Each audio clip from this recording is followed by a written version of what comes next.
6 teams have found their new head coach, and the one team in the Texans have not found their new head coach, and I don't know when they're going to find it. I say the most possible candidate for them is Leslie Frazier.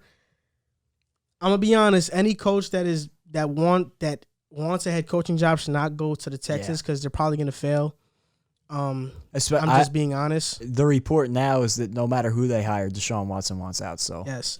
So 6 new teams got a head coach. In this segment, we're going to be grading each one of those head coaching hires.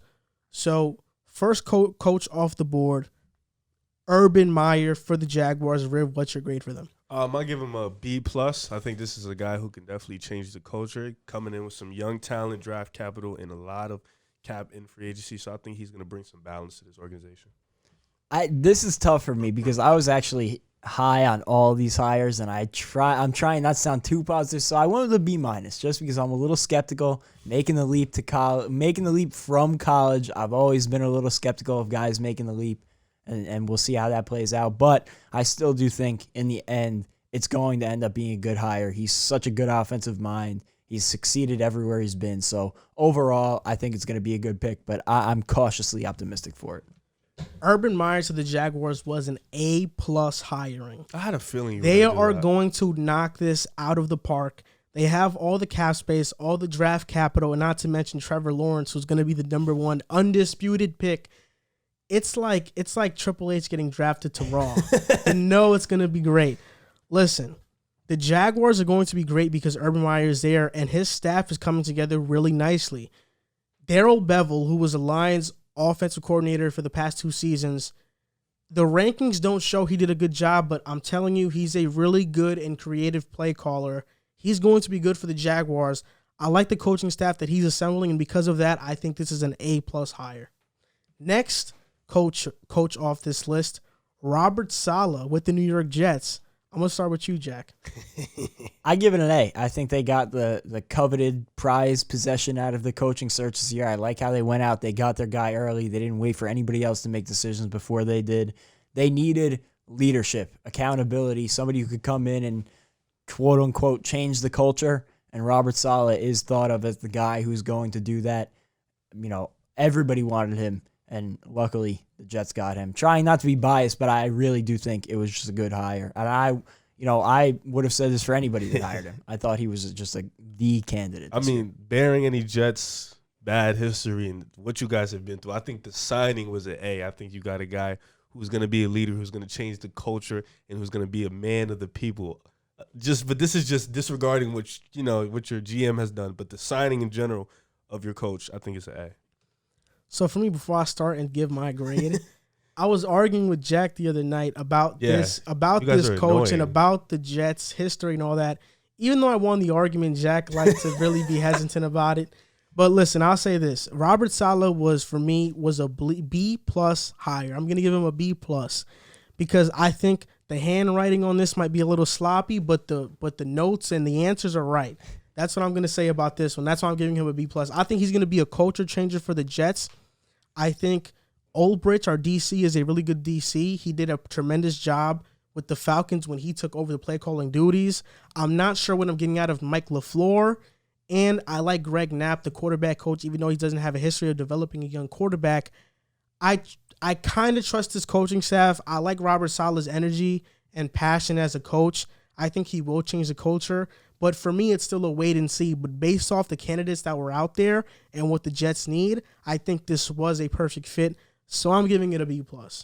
Next coach, Brandon Staley from the Los Angeles Chargers. I'll start out and I'll say that this is a B for me. This is a B because I see the coaching staff that he's assembling. Joe Lombardi is their new OC, and I'm very hesitant on the move. He's their new OC because he coached Brandon Staley at Mercyhurst College when he played quarterback there. So there was a connection there. I thought that Shane Steichen should have remained the OC. Pep Hamilton is getting a lot of OC offers, so he's most likely out. The Chargers are cleaning house, and I don't know if I like this staff, but I do think Brandon Staley's a great defensive mind, and I'm optimistic it will work out. But some of the hirings, especially Joe Lombardi as OC, are questionable for me, so I'm giving this a B. Yeah, I'm also giving it a B. I think they went in the right direction going defensive coordinator, and I've spoken about that in the past. But Brandon Staley gives me a little bit of pause in Los Angeles. He did a great job, but that defense was also loaded. Like, there's a lot of talent there. It's not like, he was making wine out of water. So it's remains to be seen what he can do with this group. I think there's a lot of talent on that Chargers defense, and it remains to be seen what he is as a leader, because we've never really seen him in that leadership role, and he's not that Robert Saleh, outgoing, energetic type head coach. And a point that you mentioned, Pep Hamilton, I think that would be a huge loss for them if they can't retain him. I thought that it would have made sense to slide him in at the OC spot. So if they lose him, that would be a big loss. But I'm going to give it a B because I do think they went in the right direction defensive coordinator. Mostly same thing with what Joel said. I give it a B. I'm optimistic about it. I think, no, not what you said. I'm sorry. I'm not agreeing with you. I'm agreeing with you. Same thing with Jackson. I like the direction they went in. I feel like a defensive coach is going to, utilize this talent on this roster. I think the Chargers defense has a lot of talent individually, and I think if they get it together, because I know the offense with Justin Herbert out there, he's shown that it's going to be no problem out there. So I feel like they went in the right direction. I'm still a little optimistic about the coaches, but I think this is a good move, so I'm going to go B.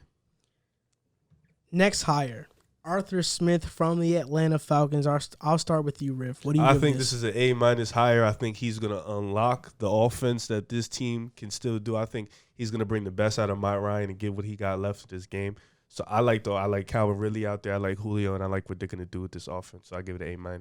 I'm also giving it an A-. I think he did an incredible job in Tennessee. He took Ryan Tannehill from, whatever happened in Miami and really helped him reach his potential in Tennessee. So the way I picture it is they had Matt Ryan now, but I'm sure they're going to find a young quarterback this year, maybe next year, and having him groomed under Matt Ryan and with Arthur Smith, I think is perfect. And he's coming from an offense that had a lot of talent to another offense that has a lot of talent. Julio Jones, Calvin Ridley, it's a pretty stacked offense. So I'm excited to see what he can do. He was a great play caller in Tennessee. He did a great job with them. So I'm excited to see what he does with this offense. So Arthur Smith, I'm giving this hire a B because, listen, I think the Falcons going offense was a good choice, but I think their defense is what's been holding them back these past couple of years. I think Dirk Cutter wasn't that bad as an OC. But that being said, he's going to maximize this Falcons offense. Recently, Justin Jefferson, DK Metcalf put their best receiver list, and Julio Jones was number one. Yeah. When Julio Jones was 5. When Julio Jones is healthy, he is the best receiver in the game. You have Calvin Ridley, Hayden Hurst, whoever they bring in at running back. You got guys, and Matt Ryan, I think, can have another MVP-like season with Arthur Smith at the helm. And they have a fast linebacker core. They need another edge rusher to pair up with Grady Jarrett and Dante Fowler. And their cornerback position is suspect. But if they address those in the draft, I think they'll be all right. I've saw some Arthur Smith interviews in his introductory press conference with the Falcons and some on their YouTube channel.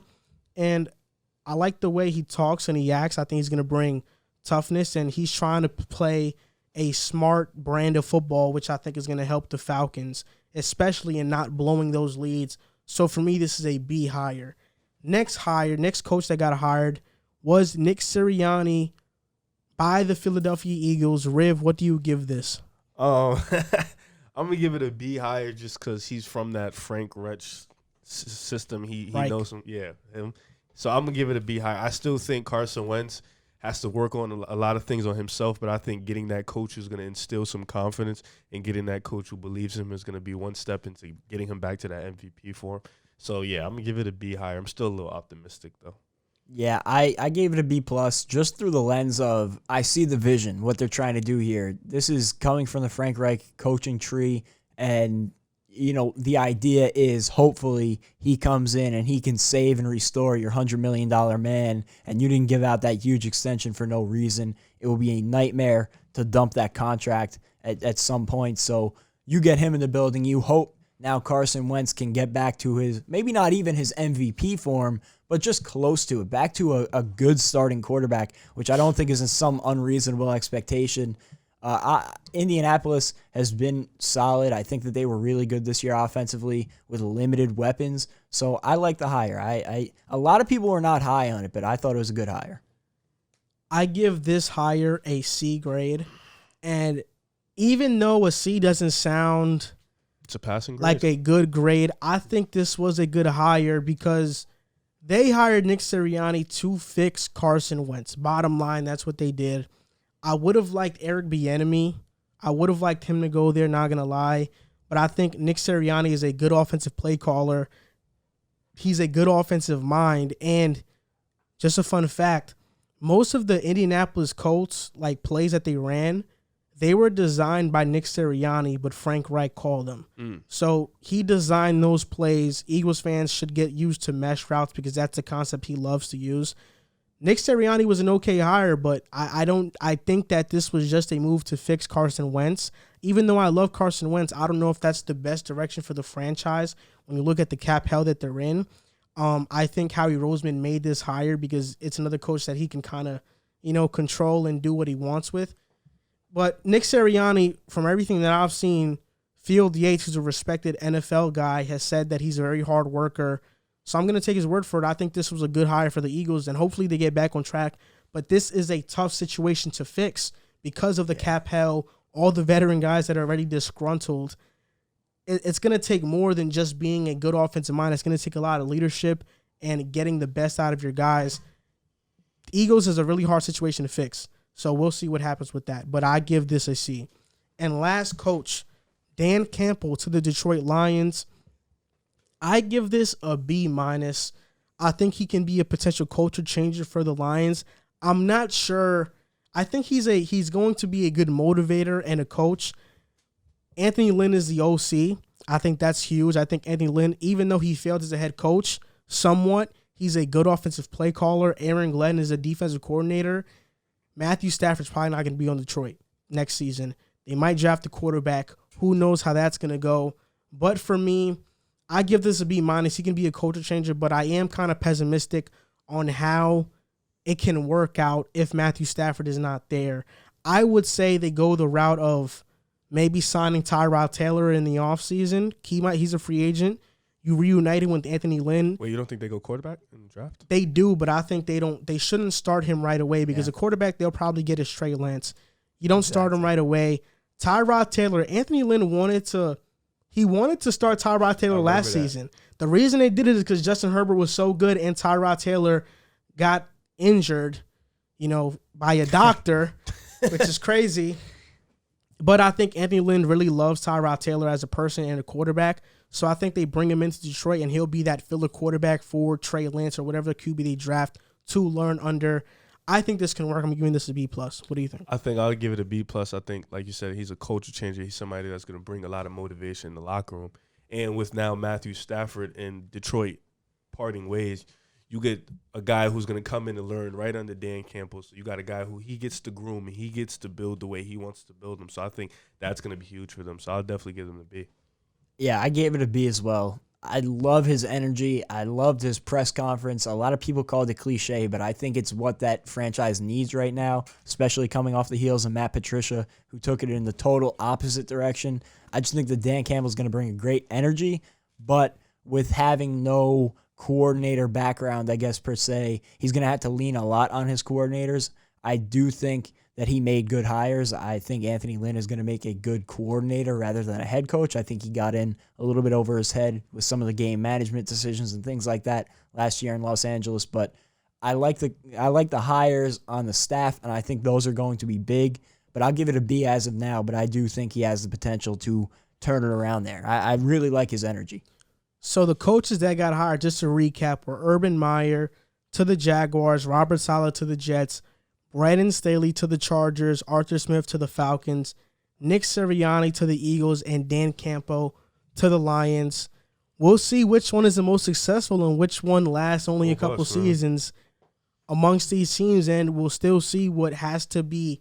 We'll still see who's going to be the next head coach for the Houston Texans, but I think we can all agree, whoever that is, it's going to be a really hard situation for them to even fix and make functional. And I don't think it's going to be any of the big names, especially a lot of people are expecting it to be Eric Bieniemy. I don't think that Eric Bieniemy should take that job if they offer it to him, because with Deshaun Watson having one foot out the door, that is being set up for failure. Hell. And that's a guy in Eric Bieniemy who has deserved a coaching job for 2 years now at least, and it's been hard enough for him to get one already, and failing there in Houston would only make it that much tougher.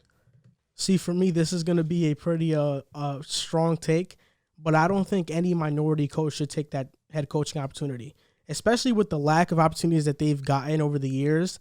I think Leslie Frazier, he had an opportunity in Minnesota like 10 years ago, and I think going to the Texans would just be a mistake because they don't get enough opportunities as is. Because of the Rooney Rule, teams are forced to interview them, but if you're a minority coach and you want to succeed and you know you only got kind of one opportunity to succeed, and this is not just minority coaches, this is any coach. Yeah. If you have one opportunity to succeed as a head coach, this is your first time, you should not take it with a team who you have a high success rate to fail. And right now, based on everything that's happening with the Texans, that's what they're going to be. As long as Cal McNair and Jack Easterby are there, I don't see that situation getting much better anytime soon, especially they don't have, well, assuming they trade Deshaun Watson, they will have picks, but they still don't have cap space, and they won't have the franchise quarterback, which was the main allure to the job. So it's going to be a nightmare situation.